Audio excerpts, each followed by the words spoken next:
Dinosaurs have always been a very interesting topic for me. Even from the days of a kid, just looking at the little dinosaur figures was always so cool to see. And when I saw and heard about and read about the Saurus and all the lizardmen characters in the old Warhammer novels, I thought, this is crazy. You know, it's obviously just, Games Workshop trying to profit on their own type of dinosaur. But in game and in the lore as well, it's really, really cool. And nothing personifies my dream of riding a T-Rex into battle like Kroq-Gar, the star of today's video. Kroq-Gar and his faithful Carnosaur, which is pretty much a T-Rex in the Warhammer universe, Grimlock, are just a faithful lizardman team that just punch baddies all over. And Kroq-Gar is really angry, and he kicks a lot of butt. And today I'm going to show you how well he kicks butt and how best to, play a campaign of him. Where best to go, what best units to have, and, just how to do everything Kroq-Gar. So I hope you guys enjoy this one, and remember to drop a like if you like the video, leave a comment, and maybe even chuck me a sub if you like what I do. And now without further ado, let's roll into it. Hey Strat fans, what's going on? It's your host with the most, Colonel Strat, and today I'm bringing you with the Carnosaur, dinosaur riding dinosaur himself, Kroq-Gar. So, I really loved dinosaurs as a kid, and seeing them and seeing the Warhammer version of it is just so cool. They have like an Aztec feel, and they're one of my second favorite race, and Kroq-Gar is no exception. He's really good. I'm going to break down all of his faction, his whole faction. Him and Mazdamundi were the first lizardman lords to arrive, so they don't have any unique mechanics that kind of share a lot of things. But Kroq-Gar does have some bonuses that he's been since his little rework. Well, not rework, just like little tweaks. So he does have a bonus to, he has Source buildings, get bonuses to his Scar Veterans and Source Old Bloods, which are the hero and Lord variants respectively. He does have experience to those as well, 30%, and weapon strength plus 1% per character rank for all of them as well. So they do get more powerful as they level up, and Kroq-Gar buffs them up. Himself, he has an upkeep reduction of 15%, which is already huge. So Kroq-Gar can keep a bigger army just off the bat. He has an ambush success chance of 25%, and an experience gain plus 25 for Source Warriors and Cold One Rider Knight units. Doesn't seem that good, but Kroq-Gar buffs up himself along with his army. He's not a big army buffer. He's more of himself buffer. Kroq-Gar is really, really powerful. Especially once he gets Grimlock, that big old T-Rex looking guy that he's petting there, he's a sweet one. And Grimlock is really, really powerful too. So he's got a pretty big army, and I believe Kroq-Gar starts with some blessed units too, if I'm not mistaken. So that's always really powerful. So let's get into the campaign and show you all about this dinosaur riding good boy.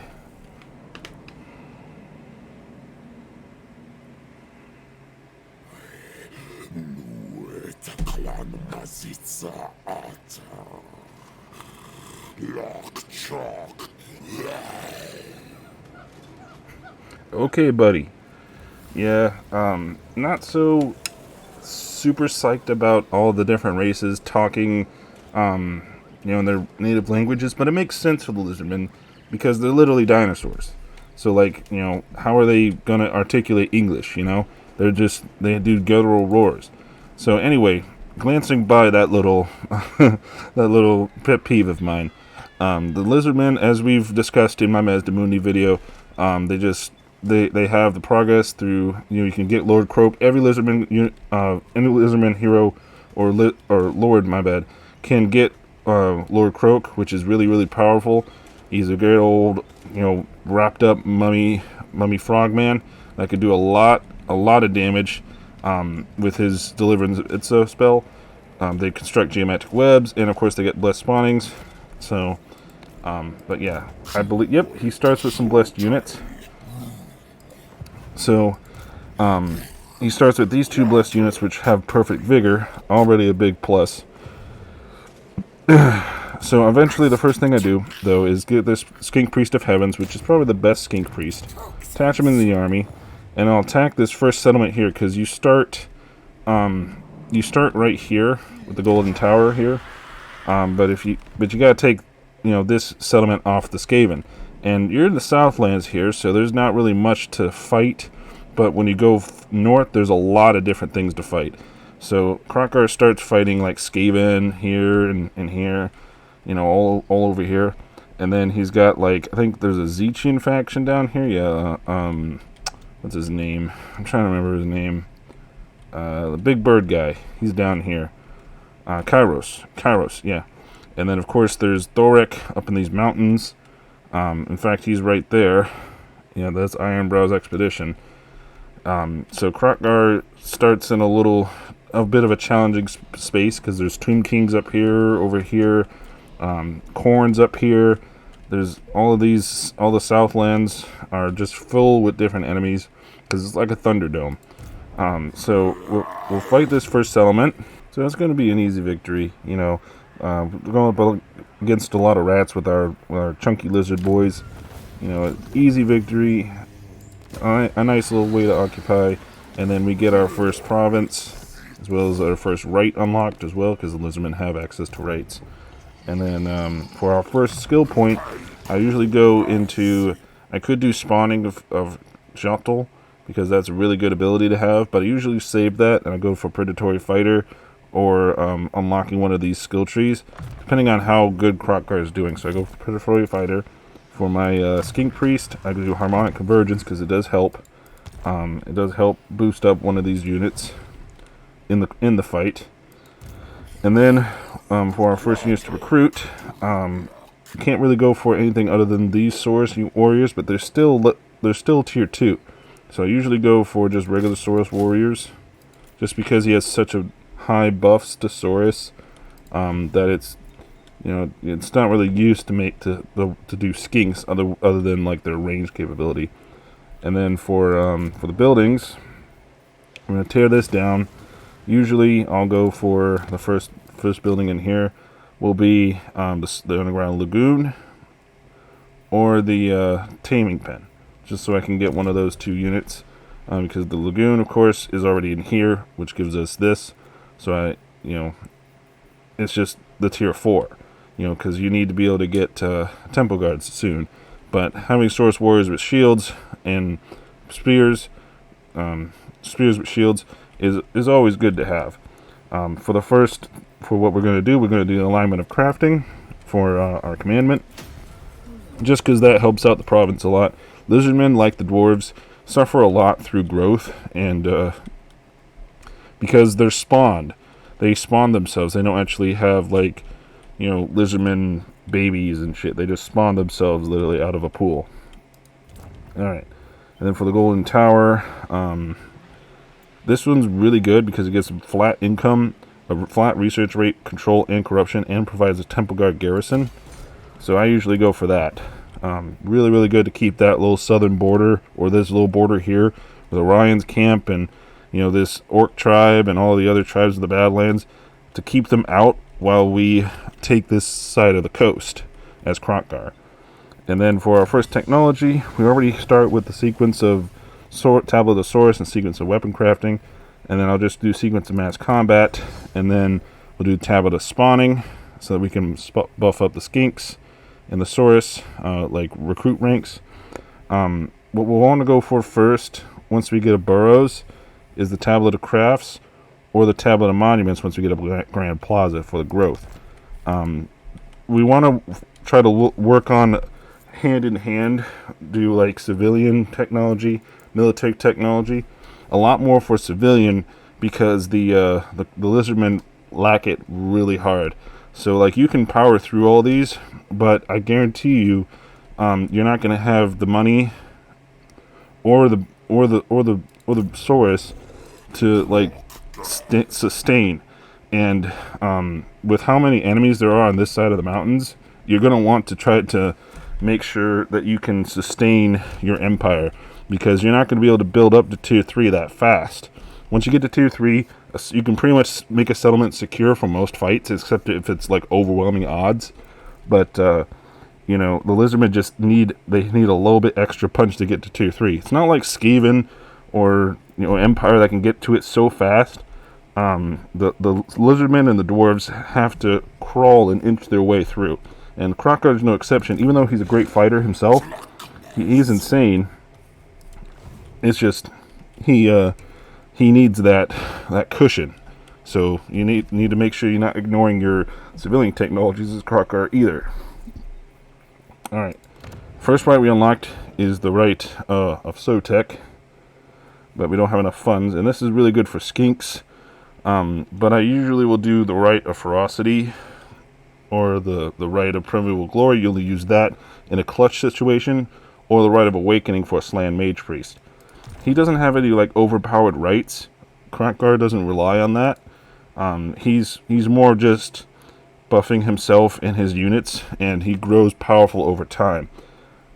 So as you move forward to the coast, I usually go up the Kingdom of Beasts, up to the Crater of the Undead, of the Walking Dead, and there's that's where Lamia is, and that's usually where I'll stop up here, because once you go past that, you go to Nagashazar, and then, you know, into the Darklands. I usually start backtracking at that point and securing this area here, and then going after Kairos here, and you know, trying to secure the Badlands, as well as maintaining an alliance with Thoric, because he's probably the only other like-minded individual in here, because, you know, he just wants to protect his land. So he'll stay up in the mountains and start battering all the wackos in the Badlands, keeping them off your tail while you're securing your kingdom. And then I'll just sit as Kroq-Gar, you know, recruiting. I'll sit and build and, you know, get better armies, and then I'll start going forth, uniting all of the Southlands, and then going up here and taking out the Chaos Dwarves, and then, you know, maybe pushing the Cathay and all that. So, you know, Kroq-Gar is pretty good early game, but he really struggles because of how many players there are in the Southlands. So if you can keep them out of this area and like pushing here, and you don't push too far and overextend yourself as Kroq-Gar, you'll be great. But you just have to make sure you go little at a time. You know, take out these Skaven factions; they're going to be easy, and then take out the undead factions up here. Lamia is not too bad, but just don't push too far, because if you push past Nagashazar and you go into like with the Chaos Dwarves, their artillery is going to shred you. It's going to shred you if you don't have, like, you know, insane units like Temple Guard or insane monsters to catch up and you know, catch up and catch them in this, you know, like speed through them. You know, you gotta have epic monsters that can charge through their gaps in their infantry and get to their artillery. So like that's my only advice for Kroq-Gar, because, you know, his campaign's pretty chill. Because you're on this side, you know, this is the other side of the world. Not many people are going to be patrolling, trying to get you. Maybe a rogue army here or there, maybe some beastmen hordes might show up, cause you a little trouble. It's just free XP at this point, you know, because Kroq-Gar, once he gets to level 10 or 15, he's pretty powerful, because he can start getting, in his skill tree, he can start getting these buffs that buff him up, as well as buff up his army. So his army is going to be really good at dealing with everything but lizardmen. So, just to recap, for Kroq-Gar, 1, you're going to want to maintain good relations with lizardmen, fight everything else. For 2, you want to go slow, methodical, but not too slow, making sure that you have a steady pace and that you take time to consolidate and build up your provinces. And 3, focus on Kroq-Gar. Make sure that he's overpowered, and, you know, he can deal with most things. You know, and once he gets that, once he gets his special line done, his army will be buffed no matter what enemy he's facing, as long as it's not lizardmen. So this is something new I'm going to show with the rest of my guides. It's what skills you should have, and how you should build up your character for the most optimal experience. Now, everybody builds differently. Depends on where you're going. So this is just really what I do, is my recommendation. just so that I can get the most out of each of my lords. So for Kroq-Gar here, without his quest items, which we'll get into later, he will of course be on Grimlock. That's the best mount for him, just because Grimlock's his Carnosaur is really powerful, and also he can have all of these different buffs. You'll want to go for his top line because they are buffs against all other races in the game. Now they don't serve. They are individual, so only when you're fighting that particular race. The only one that you don't get any bonuses for is fighting lizardmen. So that's why for Kroq-Gar's campaign you get like no bonus to fighting your own kind, but you get bonuses to fighting everything else. So always is good to go for. I usually go for destroy the Skaven first, and eventually I'll get all of these, just because you get so many bonus traits to Kroq-Gar and the army when fighting that is just great. And then, of course, we'll go for his Blessing of Quetzal, just to give Kroq-Gar more armor, and his reduction to Saurus infantry, which is what he's going to be maining. You could also go for Teapot for that spell resistance and the speed. I'd either do that or Itzel, just for the reduction for the big units, which, of course, is something that Kroq-Gar is really good at having. His yellow line, you're going to want to speed through here, get Deadly Onslaught, get Swiftness of Itzel, because it's a really good spell to have for him. He gets a nice explosion spell, and then of course you want to pick up Spawning of Joltul, which gives him a big physical resistance buff, just passive resistance, and then an ability to get even more resistance. And then for his red line, you'll want to do Proud Warrior, so he can buff up his Saurus, Sacred Guardian, buff up Kroxigors, Sacred Kroxigors, and Temple Guards. I usually will do either this or Hunt Leader, because his Carnosaurs and all the big guys are really good as well, or Beast Driver. And I just, I'll usually go between these three. Depending on your playstyle, you could pump more points into this one than that one. But I usually just, go for Sacred Guardian, because eventually I will replace my Saurus with these guys. And, at that point, then it's not, this kind of falls out once you get Temple Guard. And then, of course, we'll get all 4 of the special traits that give, rank 7 and above. You're going to need them. And then we'll get Stand Your Ground. For the blue line, you get Root Marcher to unlock it. I usually do Ancient Cunning just to get some more ambush stance, because Fervent and Iron Disciplinarian are really for lords that just stay in the province. Kroq-Gar is going to be on the move. Bonded Service just to reduce a little bit of the recruitment cost. Then Draft Master, and then instead of getting Lightning Strike, I usually go for Geomantic Sustenance to reduce the upkeep, and Gifts of the Jungle, of course, for some casualty replenishment. You can go for Lightning Strike, and it really does benefit Kroq-Gar because of his positioning, but I usually don't do it. I usually just rely on having a second army with Kroq-Gar, just so that, anything that ambushes me or brings in a couple more units, I can deal with that second army. And then, of course, we'll get Renowned and Feared. That'll help a lot as well. A lot more campaign movement range, upkeep reduction, all of that. And that's basically how I build Kroq-Gar.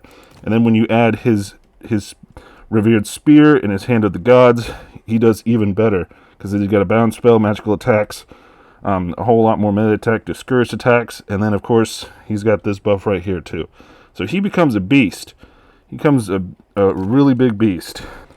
Alright, so that pretty much wraps up the campaign section. Let's get into some army compositions for our good old dinosaur riding boy. Alright, and here we are at Tier 1. So, a lot of the early game, you're going to be rushing to fight these Skaven, and they're just going to bump up a lot of trash to fight you. So this is not really going to be that hard of a fight, because Kroq-Gar is really good at fighting Skaven, even without his bonus versus Skaven. So, we got some Saurus Spears, we got some regular Saurus Spears and Saurus Warriors, as well as our Blessed units we've kept on to. I've also bumped up some Skinks, adding some more Skink cohorts. They are pretty good for their tier. They also have poison damage, which is really good. We still have our Feral Stegodon, which is really good as well, and our Cold One Spear Riders. We do have one banner, and I'm going to give it to the Stegodon, just because it's going to do the most damage. Banners for all Lizardman factions, if they do any big damage banners, you give them to the monsters because they're going to be doing the most. And of course we have our Skink Priest of Heavens and Kroq-Gar himself. So let's get into this battle. It's the first one, and it is a siege. But Kroq-Gar is a siege attacker, so shouldn't be a problem fighting this. Alright, and here we are with our Tier 1 army on the field. So what we've started with, we're going to have all of our Saurus warriors pretty much charge the walls, and I'm going to see if I can get the spears up the walls, but the spears may have to complement into the gate with Kroq-Gar himself and the Feral Stegodon and the Cold One Riders smashing the gate down. We are going to keep our Skink Priest and Kroq-Gar next to the army because of this trait here. We have to keep our monsters from rampaging, so the monsters are more prone to it, but the regular Saurus can also rampage due to this Primal Instincts thing. But I think it was edited to where only ones with the red trait, like this one, can rampage. So rampaging is not a good thing to have happen with Lizardmen because you could lose a lot of your big monsters that way. But we can control it. So let's get into this battle. Let's fish out these Skaven.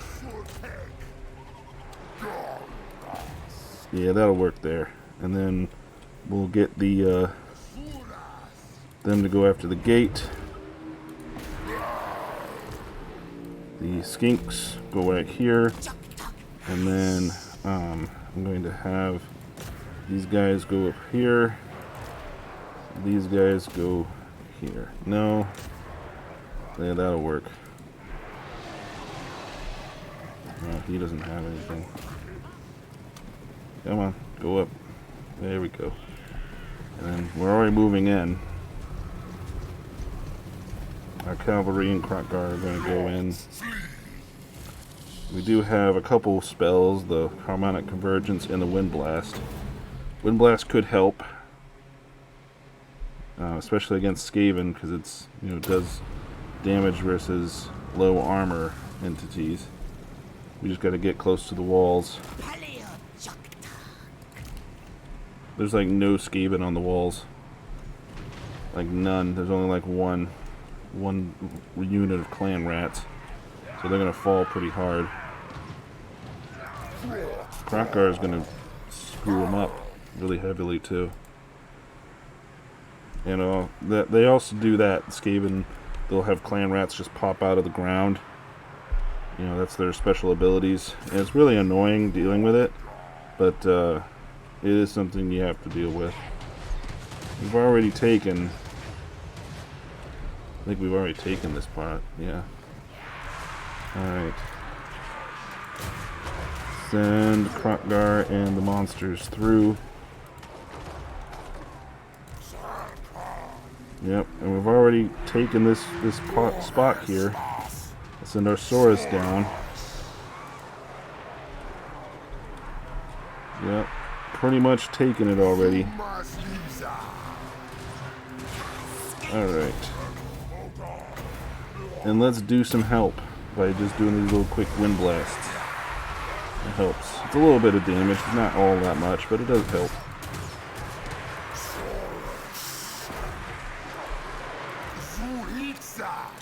Okay. And then let's get our Skinks up here. Come on, Skinks. There we go. Get them up here. Yeah, come on, Kroq-Gar, fight. The Feral Stegodon's taking most of the damage. So are the Cold One Spear Riders. This Kroq-Gar is barely in there, but he is doing damage now. All right, we got some rats on the walls. That's okay because we got them flanked. Yeah, we got them flanked now. Rats are not good at morale, so if we got them flanked, they'll start routing. All right, we got another wind blast up. Let's do it on their missiles back there. That's a nice blast right there. Let's see if we could charge our... oh, no we can't. We gotta stop them from rampaging. Come on, stop him from rampaging. There we go. Let's get him over there.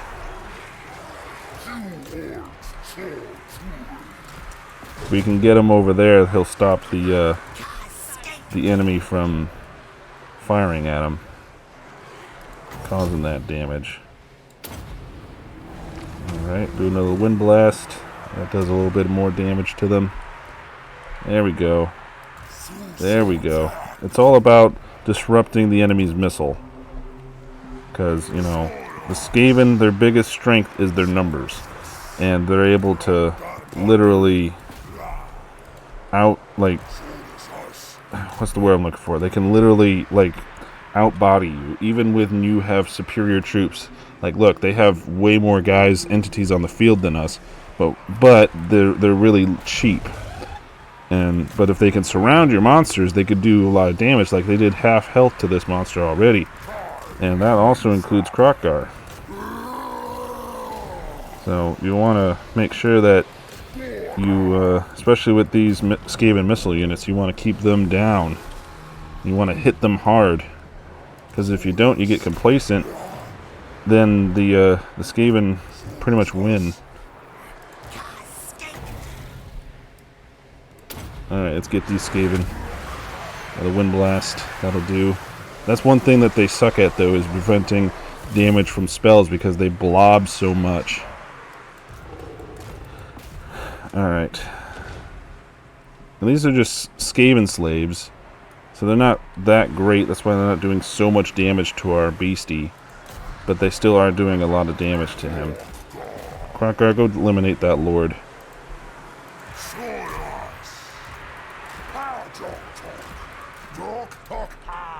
Yeah, we can send this Saurus out, do more damage.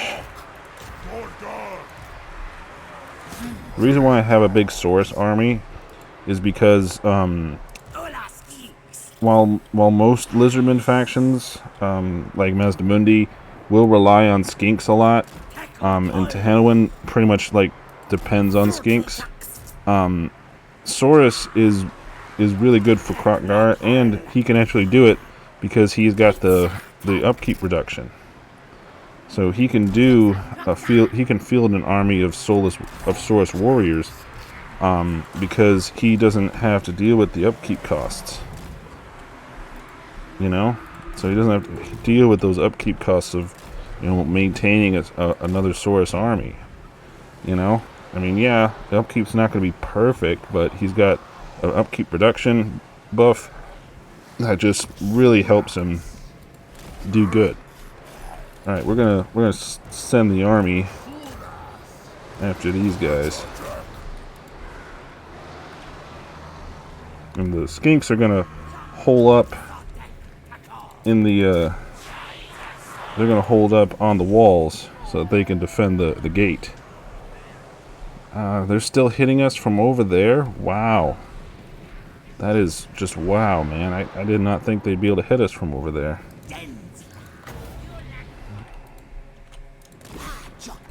Okay, gotta keep the skink priest up on us. And we're gonna do another blob mosh pit here. I think the Cold One Spirit Riders after them. Yeah, Kroq-Gar has nothing, no spells, nothing on him. No abilities, except for just mash it. Okay, and stop him from rampaging. There we go.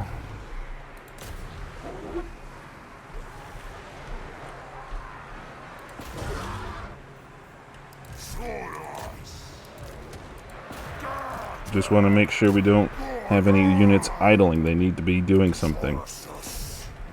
You know? Because if they're not doing something, then we're going to be losing. You know, but we need to be doing something. So we're outnumbering the Skaven now, which is great.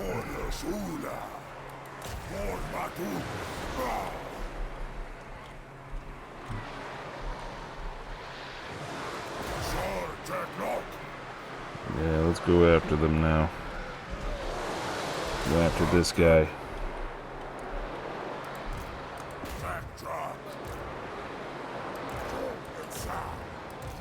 Okay, go after those, you three. The rest of the army will go after these guys.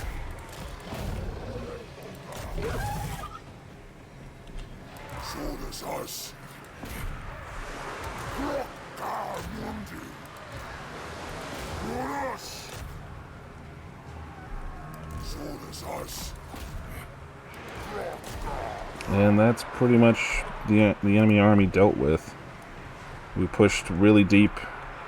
We're doing a lot of damage. We're keeping them from firing. So, yeah, the Skaven just don't give up, though. They have so many units that they're able to come back so much and just cause so many annoyances. You just got to be careful, because if you get too complacent, they could easily outnumber you and overwhelm you. So don't want to get too complacent. You want to destroy them, of course. You know, you don't want to just not, you know, attack the Skaven, but they just get annoying.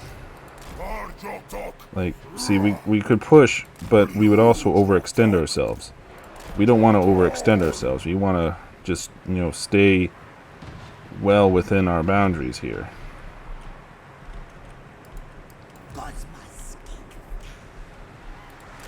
Yeah, we want to round up our guys instead of trying to pursue these fleeing Skaven units, so that we can go after them together.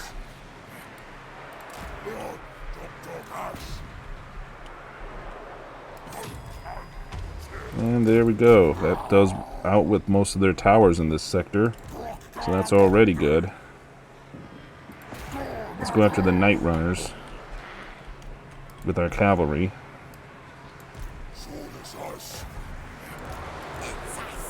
And then the army losses should be coming in soon once we hit under 1,000. Like I said, it's just a slog, really, when it comes down to it, because the Skaven are going to pepper you. Well, they like to do a lot of like skirmishing tactics because they are, you know, rats. They aren't exactly known for being the most, you know, the most, what's the word I'm looking for? Honorable. But, you know, oh, there we go. And we just beat them. So again, it's just mostly a slog in the early game because the Lizardmen could take a lot of punishment. The Skaven like to run and throw things at you. But if you just persevere, you should be able to come out on top. So now that we've done a tier 1, I'll do some working on the campaign map and we'll come back with a tier 2. Alright, and here we are with a tier 2 against Teclis. I thought going down south to fight Teclis would be a better move, just because he probably would provide a better scrap, and he's got a lot of archers. They are unfortunately not armor piercing though, so it doesn't really provide that much, but he does have a hero, a Lore Master of Hoeth, and, you know, Sword Masters of Hoeth, which are a really good unit. He's got an Arcane Phoenix, he's got a Eel Claw Bolt Thrower, and, you know, he's got a decent army, so he's not bad. He's also got really high Winds of Magic, which means he's going to be able to use his spells. What spells do you have? Flock of Doom, Epping Foe. That's pretty much it. Oh, and Fireball, of course. But other than that, he doesn't really have any big spells. He does have his Moon Staff, which gives him regrowth. So that's always good to have for him.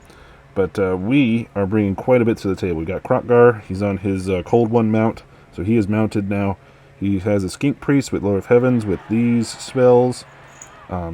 These are array of spells. He's also got 4 Saurus Warriors with spears, 6 Saurus Warriors with the 2 Blessed Ones still with shields. He's got some Chameleon Skinks, 4 of them. I've gotten another Stegodon, and I've gotten 2 Bastillons, one with a solar engine, which is really, really powerful, and one with a Revivification Crystal, which again is really powerful because it heals up our units. So, you know, that's always really good too. So let's go into this battle against Teclis. Alright, and here we are in the battle. As you see, it's a lot more even though we are going to, you know, start, even though the Art of Resolve says we're going to win, sometimes it doesn't always look that way when you start. This is mostly because of their archers. They don't really have anything else that's really good. I mean, the Sword Masters of Hoeth are good, and the Lore Master is too, but they're not really high leveled up. Him and Teclis aren't really highly leveled up, so not going to be that good. So let's go into the battle, and hopefully we'll get him before his reinforcements come. And even if they come, it's still not that big of a deal, because, you know, it's only a little bit of reinforcements. Alright, let's get up there. And we'll have our chameleon skinks come up there. Kroq-Gar's going to go up there. Another revivification crystal over here. Solar engine up here. Yeah, so now we're moving. Okay. Need to move as many as we can.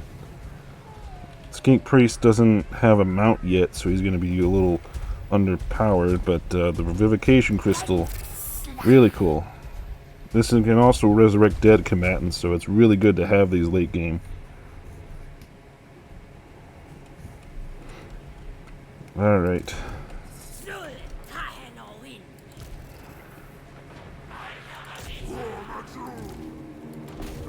We're going to engage all. Wow, that's all of them? Really? Wow. Okay.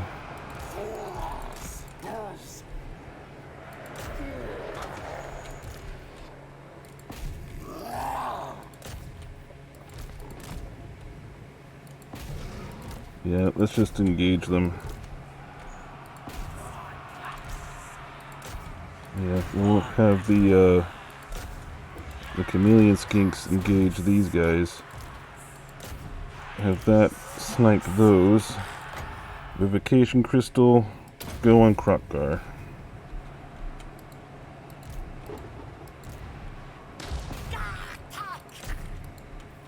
Alright. And we'll have the Thunderbolt as well, because they got Kroq-Gar pinned down.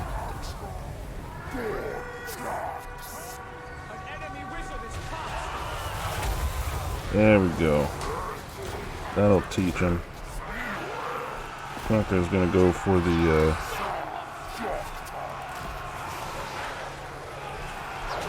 Alright, Kroq-Gar, let's get out of here. It's time to go for the eagle claws.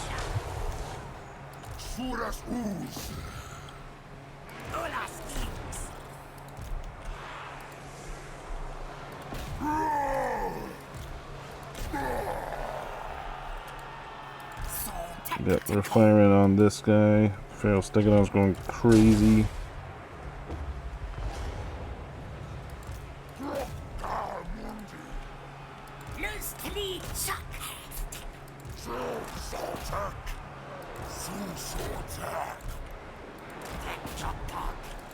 That's the thing, is the archers do outperform our skinks.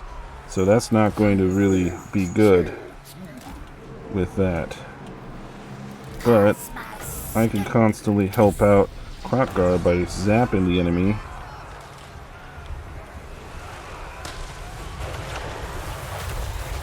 Yeah, that'll help. And let's do a wind as well.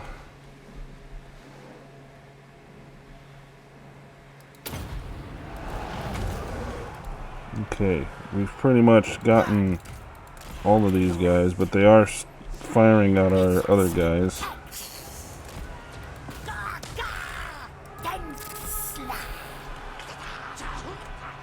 Yeah, that's the thing. Alright. We need to stop them firing. The Eagle Claw's gone. Let's get Teclis' little bitch ass. His Lore Masters of Hoeth are gone too, I believe. Come on, get them. They're right there. Get them.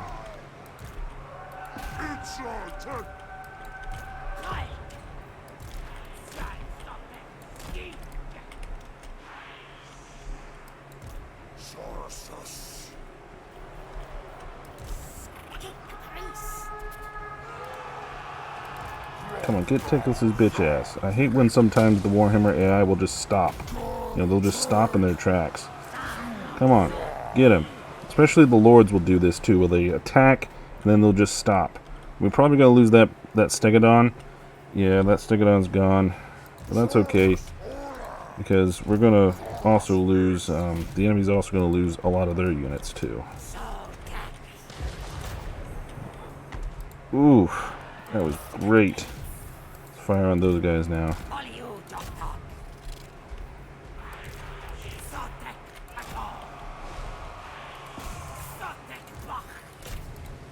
Alright, let's go after these guys. Pick your targets. One Stegodon stayed. Oh, the other one's here too. Okay.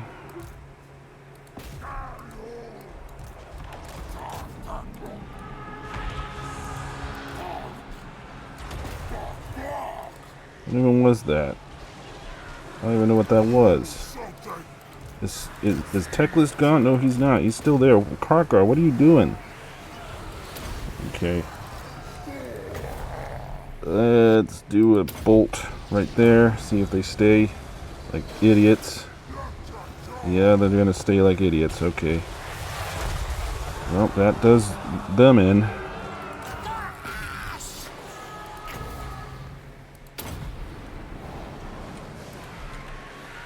Okay, that's pretty much the rest of the army. He's pretty much gone. It's just... Oh, there we go. And there we go. That's a victory. This is probably going to be more of a close victory, because that was still a decent fight.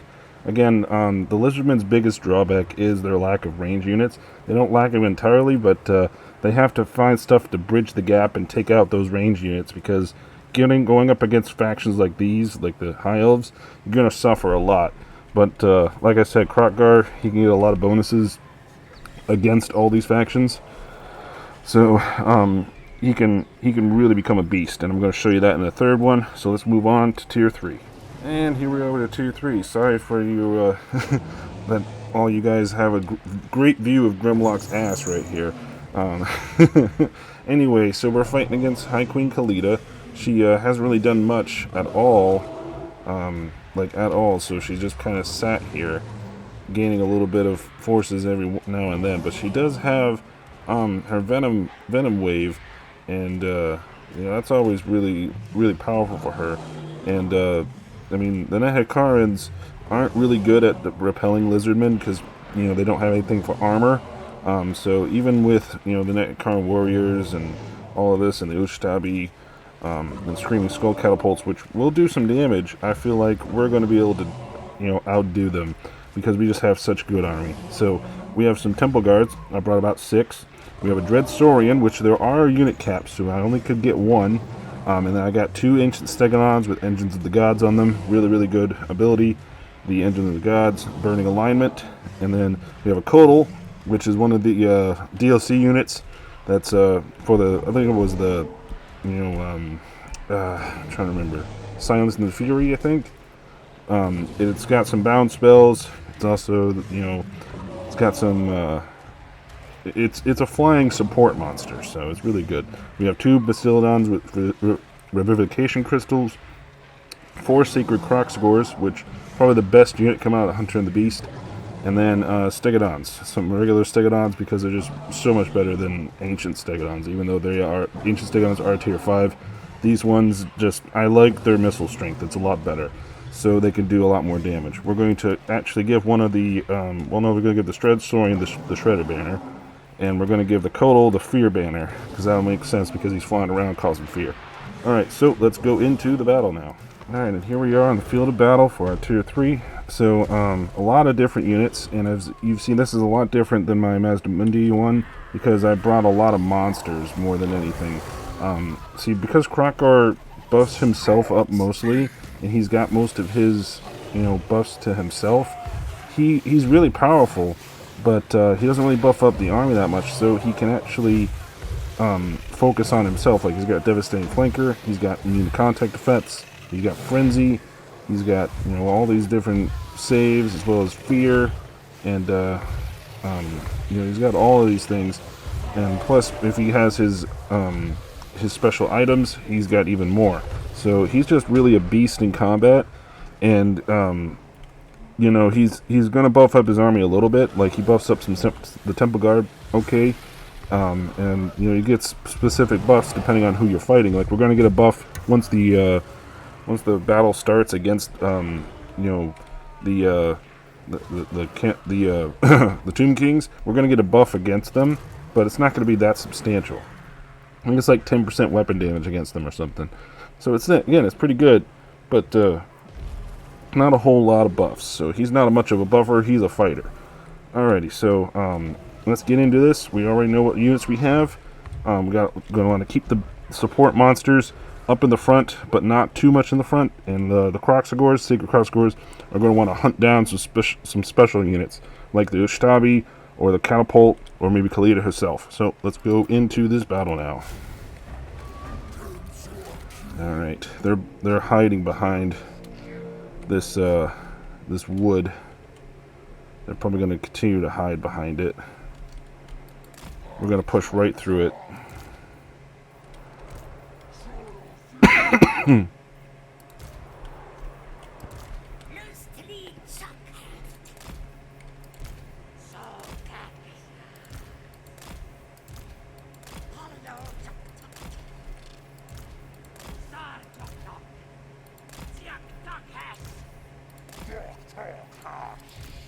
And then we do have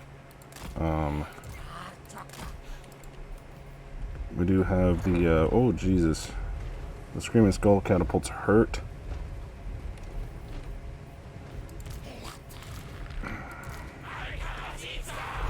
We do have our skink our skink priest is on a engine of the gods as well. So I think it's actually just an ancient Stegodon. Yeah, I think that's all it is.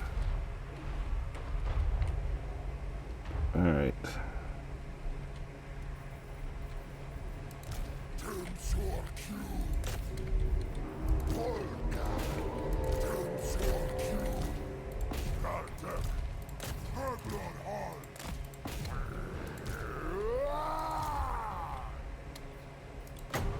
Let's see. Now we're not in range yet.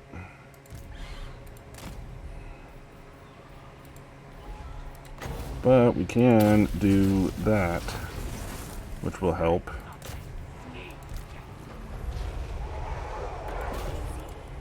Yeah, that'll help. I send Kroq-Gar in. Switnitz of Itzel.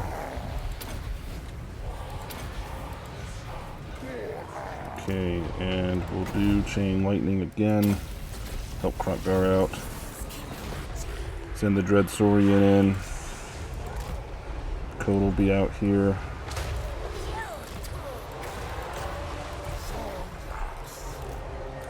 Alright, we're gonna have to send our Kroq-Gars out. Yeah, everything's fighting now, so that's good.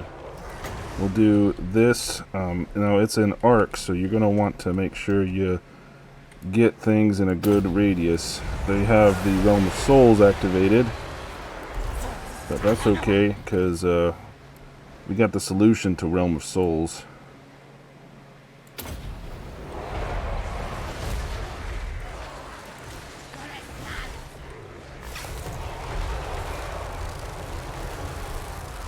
There we go. We're gonna burn them. Burn them. There we go. Oof. There we go.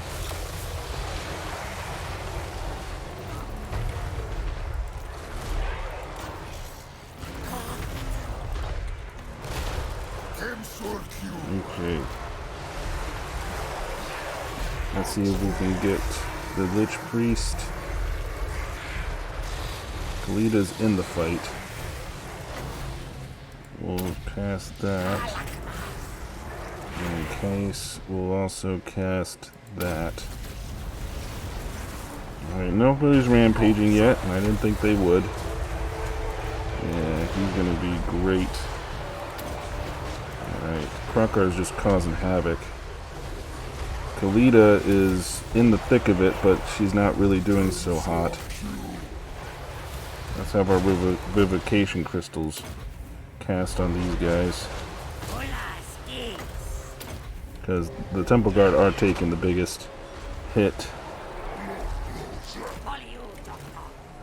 we can get over here and assist the Dreadsaurian will be really good too.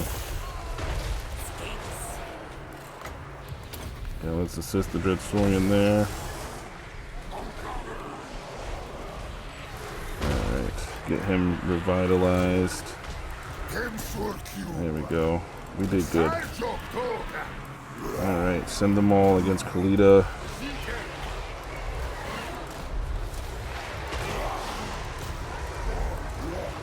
Yeah, pretty much dead. Going against the Lich Priest now.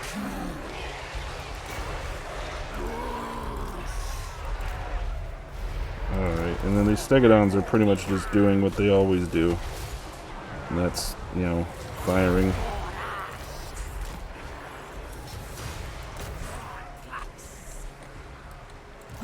Alright, they're starting to crumble.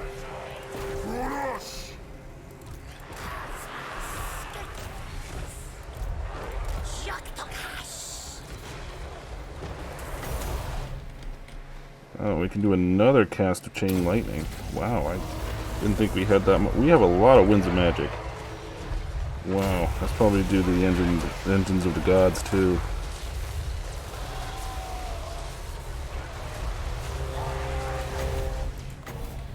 Okay, we'll do some Thunderbolts as well.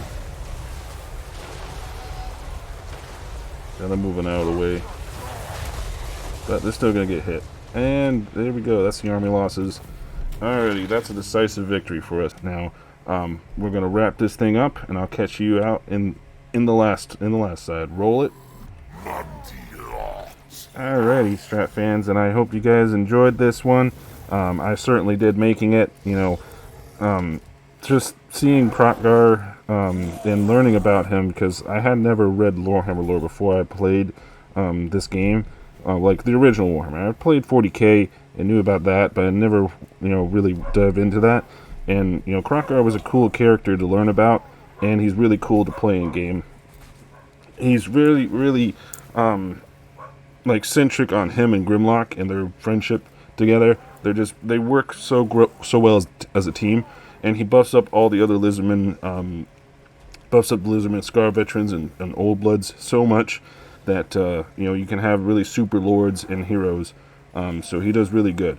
I hope you guys enjoyed this one, and, you know, I wish you the best of luck in your Kroq-Gar campaigns, and just remember that, you know, when you play him, you want to make sure that you don't steamroll too fast, that you overstretch, but, you know, he's really good in a fight by himself, so he can pretty much, you know, help hold the line and assassinate enemy heroes. He's really good at that. So I hope you guys, I wish you guys the best, and you know, remember, if you liked the video, to, you know, drop a like for me, maybe leave a comment below. You know, any criticisms open as well. You know, if I don't do things so well, just, you know, let me know. I'll try my best to correct it, and you know, maybe chuck me your sub if you like what I do so much. And my last thing is, remember to keep, as always, to keep it strategic, Strat fans. Colonel out.